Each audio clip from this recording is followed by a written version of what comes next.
Hi guys, welcome back to my channel. आज reaction तो वही है जिस पे हम बात कर रहे थे पहले भी कि भाई जो मैंने कहा था वही हुआ ना। मैंने यही आपको स्पेशल रीज़न दिया था कि वो आकर यही कहेगी कि आप लोगों का प्यार है, आप लोगों के प्यार ने मुझे रहने नहीं दिया और जिस रीज़न से मैं आ गई हूँ वापस फिर से, क्योंकि आप लोगों के प्यार ने और मेरी बहन की कसम ने।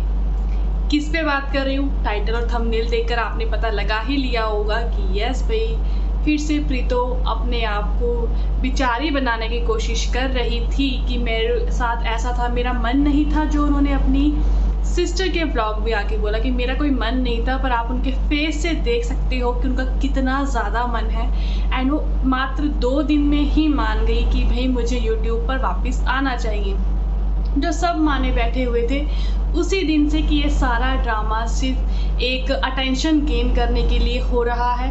क्या पता कोई इस रीज़न से मुझे इम्पोर्टेंस दे कि तुम अपना यूट्यूब चैनल क्यों डिलीट कर रही हो, तुमने इतनी मेहनत से इसको स्टैंड किया है, क्यों मन बंद कर रही हो, क्या हो गया है ऐसा, क्यों अब तुम फेस नहीं करना चाहती ऑडियंस को। बहुत सारे रीज़न थे जिस रीज़न से इस चैनल को बंद करने की कोशिश की जा रही थी। क्योंकि एक दिन पहले जिसमें ये बताया गया था इन्होंने कि भाई मैं आपसे कोई वीडियोस नहीं डालूंगी, क्या पता मेरी वीडियोस डिलीट कर दूं मैं, फिर मैं चैनल डिलीट करूं।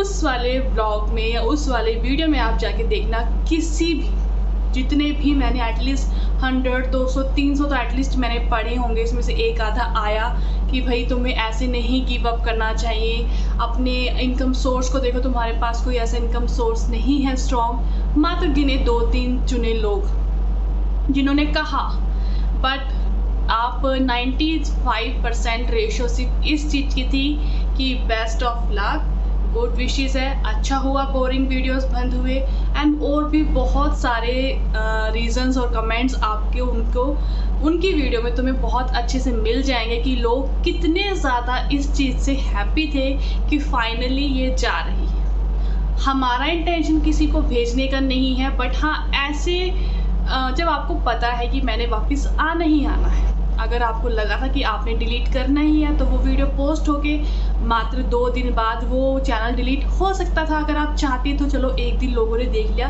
क्योंकि जो व्यूज़ आते हैं वो एक दिन में आ ही जाते हैं। चलो आपने 24 घंटे रख लिया, उसके बाद आप अपने चैनल को बहुत अच्छे से डिलीट कर सकती थी अगर आप चाहती तो ये दोनों बहनों का साफ सीधा है भाई। ऐसे टाइटल्स डाल के टेंशन लो, सब्सक्राइबर सोचेंगे कि ओहो क्या हो गया, बट किसी ने कुछ नहीं कहा कि भाई रुक जाओ। सब चाहते थे कि तुम अपना टाइम लो, अपने बच्चे के साथ तुम अपना टाइम स्पेंड करो, तुम्हें कोई फालतू चीज़ें करने की ज़रूरत नहीं है। तुम खुद कहती हो ना कि मैं बहुत इंडिपेंडेंट हूँ, मैं बहुत इंडिपेंडेंट हो चुकी हूँ, बट जिसका बेबी और सब कुछ उसकी फैमिली पर डिपेंड है। जैसे कि आपने खुद ही अपनी बातों में कहा कि ये ऐसे करता है, मेरी मम्मी ऐसे करती है, मेरा ब्रदर ऐसे करता है, मेरा भाई ऐसे करता है, तो आप ये कैसे कह सकते हैं कि आप बहुत इंडिपेंडेंटली अपने बच्चे की टेक केयर कर रही हैं। नहीं भाई, आप बहुत सारे लोगों की हेल्प के साथ, बहुत सारे लोग उसको प्यार करते हैं, इस रीज़न से आप अपने बच्चे को अच्छे से परवरिश दे पा रही हैं। अगर आपकी छत्र छाया में होता तो मुझे नहीं लगता कि उसको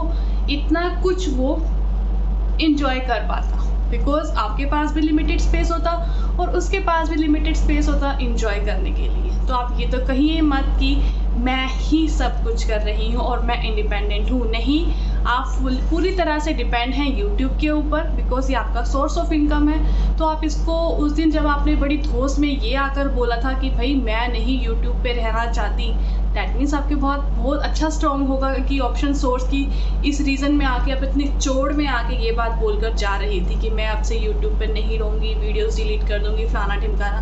बट मतलब जोश में बंदा होश खो बैठता है, और शायद जिस रीज़न से आपको लगा कि अगर मैंने आज की वीडियो में कमेंट ऑन करे तो लोगों ने मुझे भर सुनानी है। पहले तो मुझे सुनाया ही करते थे अदर्स रीजंस के साथ, इस बार तो मुझे छोड़ेंगे ही नहीं, बिकॉज मैंने करी ही कुछ ऐसी हरकत है जो इस बार सबके सामने दिख चुकी है। इसका रिस्पॉन्स जाता है इनकी बहन की वीडियो के अंदर कि भाई तुम तो थी ही ड्रामे नंबर 1 और ये तुम्हारी बहन, तुम दोनों बहनें जस्ट एक ड्रामा ही क्रिएट करना चाहती हो। रियलिटी तुम्हारे ऊपर डिपेंड है ही नहीं, ना तुम रियलिटी पे डिपेंड, तुम एक नाटक तुम्हें लगता है कि शायद एक यूट्यूब एक ऐसा प्लेटफॉर्म है जहाँ पर सिर्फ नाटक ही चलता है, फिर आप ये दावा करती हैं कि मेरे से नहीं इतने ड्रामे होते। माय गॉड, ये वाला स्टेटमेंट आप अपने ऊपर अप्लाई बिल्कुल भी ना करें। एटलीस्ट जितने ड्रामे आप क्रिएट कर रही हैं जानबूझकर, कुछ के चलो हो जाते हैं, सिचुएशन के अकॉर्डिंग हो जाते हैं, पर जो आप ये जो पब्लिसिटी स्टंट अपनाने की कोशिश कर रही हैं, इससे हर एक व्यूवर वाकिफ़ है, बहुत अच्छे से वाकिफ़ है।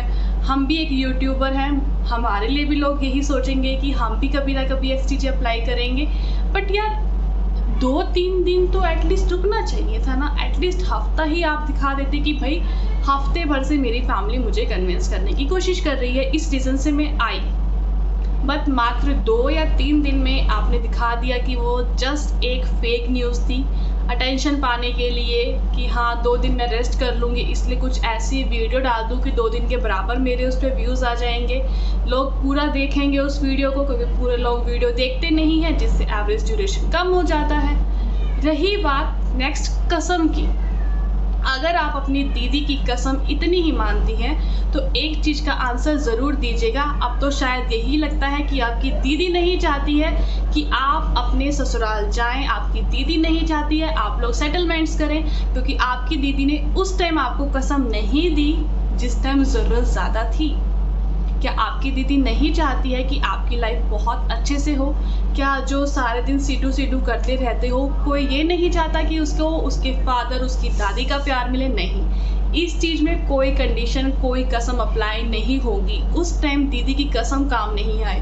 और आप अपनी दीदी को कहती हो कि भाई, फर्स्ट ऑफ ऑल तो आप उसे दीदी मानती नहीं हो। जस्ट नाम लेकर अगर आप बोल ही रही हैं कि भाई दीदी ने मुझे कसम दी, क्यों लिखती हो जब वो खुद ही कह चुकी है तुम्हारे पास कि भाई तू वीडियो के लिए मेरे को दीदी मत कहा कर, जैसी है ना वैसी ही रहे। तो ये बात अगर तुम्हारे घर से ही निकल कर आ रही है कि आप वीडियो के लिए बहुत फेक करती हैं, तो बाकी व्यूअर्स तो क्या ही कहें तुम्हारे बारे में कि तुम कितनी बड़ी फेकू हो। अब कसम की बात रही, दीदी को बोलिए कि मुझे उस चीज़ की भी कसम दो कि मैं अपने घर को अच्छे से मैनेज कर सकूं, ठीक है। मुझे इस चीज़ की भी कसम दो कि मैं अपने हस्बैंड के साथ, चाहे वो जैसा मर्जी है, मैं एटलीस्ट उसको बचाने की कोशिश करूं। अब आप कहोगे कि हम बस उतना ही दिखाते हैं जितना आप लोग देख रहे हो, जितना आप लोग देख रहे हो हम लोग उतना ही दिखाते हैं। बिहाइंड द सीन क्या हो रहा है, क्या नहीं हो रहा है, behind the seen the story आप लोग खुद ही लेकर आते हो, ठीक है। हमने नहीं कहा कि बताओ कि दीदी ने कसम खिलाई या नहीं। अब दीदी ने कसम खिला ही दी है तो दीदी को आपसे रिक्वेस्ट है, दीदी जी एक और कसम और दीजिए कि ये अपने बच्चे के फ्यूचर के लिए सोचे। बहुत सारी, मैं नहीं कहती कि कॉम्प्रोमाइज़ करना चाहिए, ये करना चाहिए, वो करना चाहिए, बट यहाँ पर हमने उस पक्ष को भी देखा है जो इस जोन में है सामने वाला, और जो आपकी बहन कर रही है हमने उसको भी देखा है। उसको देखते हुए हम बस यही कह सकते हैं कि दीदी इन दोनों को कसमें दें। चलो वो तो तुम्हारा नहीं है अपना, तुम्हारी बहन तो तुम्हारी अपनी है ना, तो अपनी बहन को ये वाली कसम भी दो। कोई बात नहीं, सामने वाला जैसा मर्जी है, तुम एक बार लास्ट चांस लेके देखो। तुमने ये कहा कि भाई यूट्यूब के चक्कर में मेरे बहुत सारे रिश्ते ख़राब हुए हैं, क्योंकि तुमने यूट्यूब को, तुम कहते हो कि मैं यूट्यूब पे बहुत सीरियस हूँ, मैं जेन्युइन हूँ यूट्यूब के ऊपर। तो आपने अपनी जो प्रेजेंटेशन करी है यूट्यूब के ऊपर, फेक क्यों करी? आपकी फेक की वजह से लोगों ने आपको गलत समझा, गलत समझ के लोगों ने आपको गलत कमेंट किया। अगर आप हर जगह सच और सही होती तो मे भी आपको ऐसी चीज़ें फेस करने की ज़रूरत पड़ती नहीं, और ना ही आपको फिर नेगेटिव कमेंट्स इफ़ेक्ट करते अगर आप सही होती तो। आप सही नहीं है इसलिए हमेशा आपको गलत कमेंट्स ही सुनने को मिलते हैं। आपके हस्बैंड के चैनल पे ऐसी चीज़ें नहीं आती है, क्यों? लोग इतना तो देख उन्हें भी पाए हैं ना जितना आपको देखा। इवन आपको तो बहुत पहले से लोग देख रहे हैं, आपके हस्बैंड को तो आपकी वजह से देख रहे हैं। शायद इसी चीज़ का गुरूर आपके अंदर आ गया, जिस तरह से आपकी सिस्टर के अंदर इस चीज़ का गुरूर है कि मैंने अपने बहन भाइयों को सेट किया। तो जिस तरह से वो ये स्टोरी चल रही कि तुम लोग मेरे भाई बहन हो, तो आप ये सोच के नहीं चली कि वो आपका हस्बैंड है। शायद आपने कहीं एग्जिस्ट किया ही नहीं उसको, तभी तुमने अपनी वीडियो में ये चीज़ शेयर करी थी कि भाई मैंने ही, मेरे जाने के बाद ही ये चैनल सेट हुआ था, ऐसे हुआ था, वैसे हुआ था। यूट्यूब तुम लोग खेल के, और यूट्यूब की वजह से, किसी के कमेंट्स की वजह से नहीं, तुम लोगों ने यूट्यूब को इतना सीरियस लेके रखा है कि कहते हैं पर्सनल और प्रोफेशनल लाइफ बीच में नहीं आनी चाहिए, बट तुमने वही किया है जिस वजह से तुम्हें हर जाना भुगतना पड़ रहा है।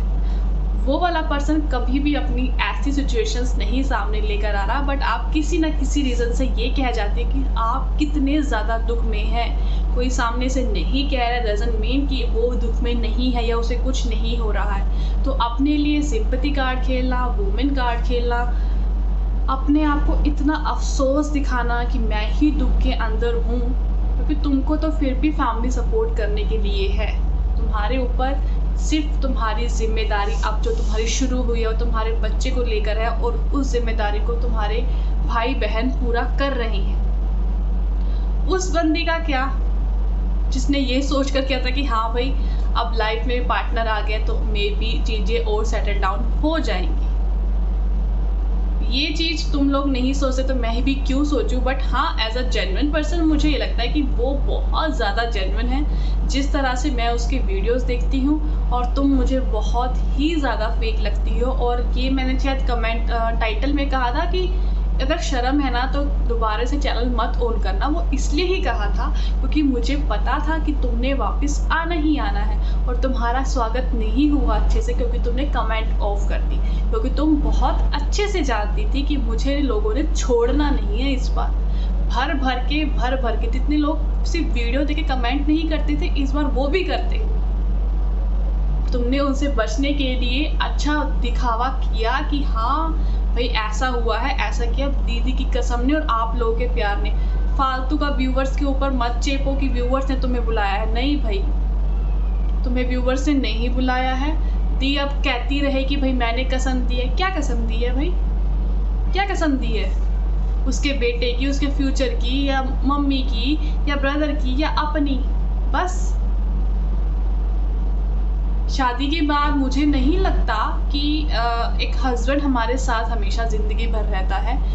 बेशक से माँ बाप भी हमारी लाइफ में बहुत बड़ा मेन रोल साबित करते हैं या उनका साथ है, बट एक हस्बैंड आफ्टर मैरिज, चाहे एक वाइफ हो, एक हस्बैंड के लिए बहुत इतनी इंपॉर्टेंट होती है। चाहे उसका हस्बैंड हो वो उसके लिए बहुत इंपॉर्टेंट होता है। अगर आप उनको मद्देनज़र नहीं रखते हैं कहीं भी, तो शायद इसी रीज़न से शायद तुम्हारे हस्बैंड ने तुमको इतनी इंपॉर्टेंस नहीं दी फैमिली के रिलेशंस में आकर, और शायद तुमने नहीं दी, जिस वजह तुम लोग ये सफ़र कर रहे हो। बट अगर आप अपनी दीदी की इतनी ही बात मानती हैं तो एक रिक्वेस्ट आपकी दीदी से है, दीदू प्लीज़ अपनी बहन को एक और ऐसी कसम दो जिसके चलते आपकी दीदू अपना घर फिर से बसा ले और अच्छी लाइफस्टाइल जिए और उस बच्चे के लिए सोचे जिसको अभी तक शायद पता लग जाना चाहिए था कि वो अपने फादर का नाम बोलना शुरू कर दे, कि पापा कहे या मदर, जो भी वर्ड्स इस टाइम बच्चे सीखते हैं, तुमको वो हक उससे नहीं छीनना चाहिए। और तुमने जो उसके फादर से छीन लिया है उसको तुम क्या ही कह सकते हैं। डजंट मीन कि एक माँ ने उसको पाला है या उसे पैदा किया है तो उस पर राइट उसके फादर का ही है, वो मदर का ही है। नहीं, ऐसा नहीं है। दोनों का राइट इक्वल है। तो आप 100% राइट अपने ऊपर ना लेके बैठे। सामने वाले की वो ऐसी है कि वो कुछ आकर नहीं बोल रहा है, वरना आपको उसको रेगुलर उसके फादर से मिलवाना भी चाहिए, उसको अच्छे से टेक केयर भी करना चाहिए कि उसको हर किसी का प्यार मिले। दिक्कत तुम्हारे और तुम्हारे हस्बैंड के बीच में है, एक फादर और एक बेटे के बीच में नहीं है, एक पोते और दादी के बीच में नहीं है। तुमको उस चीज़ को ध्यान रखना चाहिए, बट तुम्हारी ईगो और एटीट्यूड तुम्हें शायद ले डूबेगी। या गाइस, ये तो पता ही था कि वापस आने ही वाली है, तो बेशरम तो ये लोग साबित हो ही चुके हैं बहुत अच्छी तरह से। कुछ महीनों पहले दीदी हुई थी और अब प्रीतो हो चुकी है ही बेशरम। कुछ काम तो इन्हें शायद नॉर्मल ब्लॉग डाल लो यार, क्यों ये सब चीज़ें, मुझे ये समझ नहीं आता क्यों करनी है। सब कुछ अच्छा चल रहा है तो ये सब चीज़ें क्यों करनी है। और मुझे सबसे बड़ी चीज़ ये समझ नहीं आती है कि यहाँ लाकर क्या हो जाता है, हो क्या जाता है। मुझे जस्ट इसी बात का मुझे क्वेश्चन होता है कि भाई आप अपने घर की प्रॉब्लम शेयर कर रहे हो तो इससे क्या हो जाता है यूट्यूब पर डालकर। फिर तुम कहते हो लोग हमारे सिचुएशन का फ़ायदा उठा रहे हैं, लोग हमारे सिचुएशन का मज़ा ले रहे हैं। अरे तुम खुद मज़े लेकर उसको पब्लिक कर रहे हो तो दुनिया तो लेगी ही ना। मेरा सिर्फ क्वेश्चन और रिएक्शन इसी रीज़न से होता है कि पब्लिक प्लेटफॉर्म पे शेयर करके क्या हो जाता है। हमने कहा कि भाई आज हमारे घर में पानी नहीं आया है, वो तो ये भी गा देंगे। हमें आज फीवर है, चलो ठीक है यार, इस रीज़न से हमने ब्लॉग नहीं डाला है। हमारे पीछे क्या चल रहा है क्या नहीं, उस सब को प्रेजेंट करके क्या हो जाता है, हो क्या जाता है, क्या मिल जाता है। ठीक है, इन्होंने कहा मैं अपना YouTube छोड़ रही हूँ, क्या हुआ, किसी को फ़र्क पड़ा? नहीं पड़ा किसी को। अब ये वापस आ गई है, किसी को फ़र्क पड़ा? नहीं पड़ा। तो ये ड्रामे क्यों? मेरा रिएक्शन इसी पे बेस्ड। ये सब ड्रामे क्यों फालतू के टेंशन लेते हो यार? जिसका पे ज़रूरत नहीं है वहाँ पे क्यों करना है ये सब? या गाइस, ये था मेरा आज का रिएक्शन। अगर वो कमेंट ऑन करती है तो भर भर के अपना प्यार दीजिएगा जो भी आप लोगों ने ऑब्जर्व किया है। सो आज का रिएक्शन मैं यही एंड करती हूँ। होप सो आप लोगों को पसंद आया होगा। वीडियो अच्छी लगे तो प्लीज़ लाइक शेयर सब्सक्राइब ज़रूर करना। मैं मिलती नई वीडियो के साथ, नई रिएक्शन के साथ। तब तक के लिए बाय बाय।